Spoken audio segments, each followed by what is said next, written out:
ang babayeng naglutaw sa hangin. Init kayo ang hapon sa barangay Batangan, apan ang hangin nga nagikan sa mga basakan naghatag og gamay kahupayan. Si Kiko usa ka batan-ong lalaki nga bag-o pa lamang mibalhin sa lugar. Naglakaw padulong sa covered court sa maong lugar. Dili pa daghan ang mga tao didto ug ang bag-ong atop sa court nagdan-ag ilawom sa kahayag sa adlaw nga nagpasidlak sa salong. Sa kilid sa court, nakita niya si Mano Yuyu, usa ka tigulang nga residente sa barangay. Naglingkod kini sa bangko samtang nagtan-aw sa mga bata na nagdula og basketball. "Uy, Mano Yuyu, mayong hapon," bati ni Kiko. Nakadungog ko sa mga estudyante sa eskwelahan nga naay mga istorya bahin ani nga court. Tinuod ba nga naay white lady nga magpakita dinhi? Duol sa ring o dito dapit sa bomba sa katong ginagamit para sa bunyag sa mga bulak. Mingunghong ug kadyot si Mano Yuyu ug mitanaw og maayo sa court. Diri gyud na duy sa covered court mismo hinay niyang tubag. Daghan na kaayong istorya bahin aning lugar. Usa akong kauban nga si Densyo ang mismong nakakita sa maong white lady. Sa una pa, kadtong wala pay atop ang court, hilom kaayo ang lugar kung gabi na. Labi na kung lingin ang bulan, adunay mga katingad-an nga panghitabo sa palibot, samaan ang mga usig sa iro, ug murag na ay gabaklay sa palibot. Ang uban nga makamata sa tungang gabi, makakita og mga anino nga nagdagandagan ug nagdula sa tunga sa court. Daghan yun ang nakasaksi dugang ni Mano Yuyu. Murag adunay grupo nga nagdula didto, apan kung tan-awon nimo og maayo, dili nimo makita ang ilang mga nawong. Naara ba sila sa court makita o naapod sa laing lugar? Pangutana ni Kiko. Usahay makita pud sila duol sa daycare nga atbang sa court, tubag ni Mano Yuyu, nga medyo mikurog ang nawong.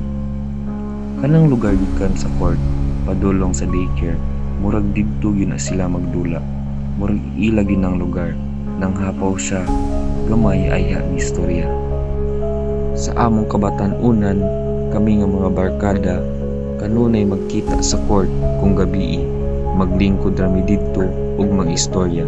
Didto gyud unang nakikita si Densyo. Unsa man niya iyang nakita, pangutan ni Kiko. Sa una, abinyag normal na babae, ingon ni Mano Yuyu, nakaputi, kung taas kayo ang buhok. Siyempre, binata kami sa una, kung makita og babae, dayon yud ulon, pansadihang nagpadulong si Densyo dito sa babae. Adunay iyang namatikdan nga lahi. Wala siya naglakaw sa yuta, hinay nga sulti ni Mano Yuyu. Murag naglutaw siya sa hangin, sama sa papel nga gihuyot sa hangin. Pagkakita ni Densyo sa babae, abi gyud niya og tao lang, padayon ni Mano Yuyu. Gusto pa gani niya duulon aron makiistorya, apan sa dihang naglakaw siya padulong sa babae. Kalit lang siyang gibugnawan sa kusog nga hangin, nagabarog siya nga murag ng gahi sa iyang giatubang. Hinay-hinay nga nagpaduol ang babae. Walay tingog ang iyang lihok, walay tingog sa tunog sa iyang mga tiil. Ug sa miagi siya diretso sa tubangan ni Densyo. Wala siya naglakaw, wala po siya nagdagan, murag anino nga nag-slide sa hangin. Wala ba siya misinggit? Pangutanan ni Kiko, nga klarong naang hadlok sa iyang tingog. Wala, tubag ni Mano Yuyu. Sa sobra kahadlok, dili siya makalihok, apan paglabay sa babae, dito na siya midagan padulong sa amuha.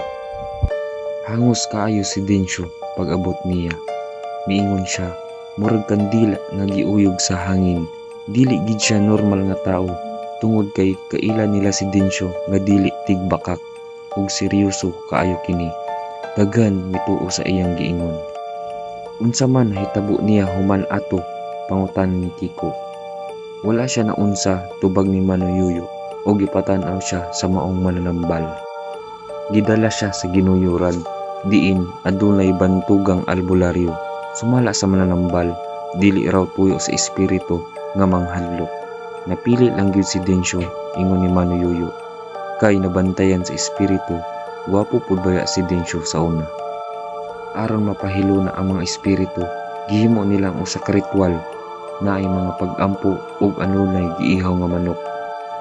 Sa tunga mismo sa court, gipatak ang dugo sa manok sa salog. Dili aron manungo, kundi aron mangayo og pagtugot sa mga espiritu. Karon manuyuyo, wala na ba sila nagpakita? Pangutanan ni Kiko, samtang nagtan-aw sa suga sa court. Kung piyesta, tubag sa tigulang, mag-andam gihapon mi og halad sa kilid sa court.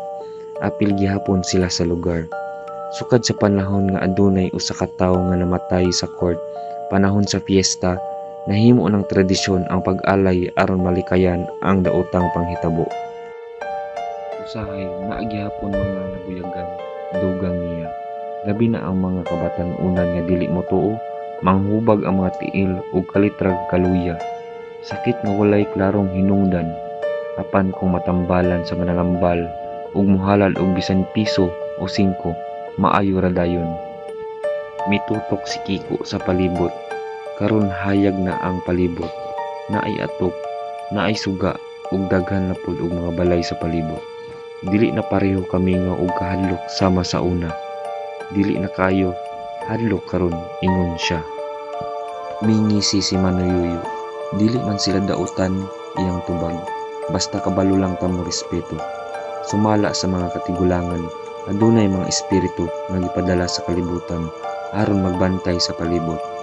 Kung sa tubig sila mopadulong sa pagkatagak, didto ang ilang ginharian. Kung sa yuta, didto sila magpuyo. Kung sa kahoy o bato, didto sila magbantay. Ug karon, ingon ni Manuyuyo, naa na sila dinhi uban nato. Mitutok si Kiko sa court. Nagbasketball ang mga bata. Naglaray ng mga suga sa court o giuyog ang mga dahon sa hangin sa palibot sa maong lugar.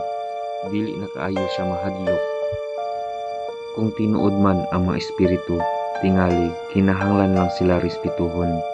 Salamat kayo sa imong istorya, Manuyuyo, ingon niya. Mingisi ang tigulang. Ayaw kalimti ang mga istorya sa atong lugar, tubag niya. Kay dili lang na kababalaghan, partipon na sa kaagi sa atong barangay. Ug samtang naglakaw na si Kiko pauli, aduna iyang namatikdan sa tunga sa court. Hayag pa sa adlaw, murag adunay anino nga taas ug buhok nga miagi. Apan sa dihang mitan-aw siya pag-usab, wala na kini didto.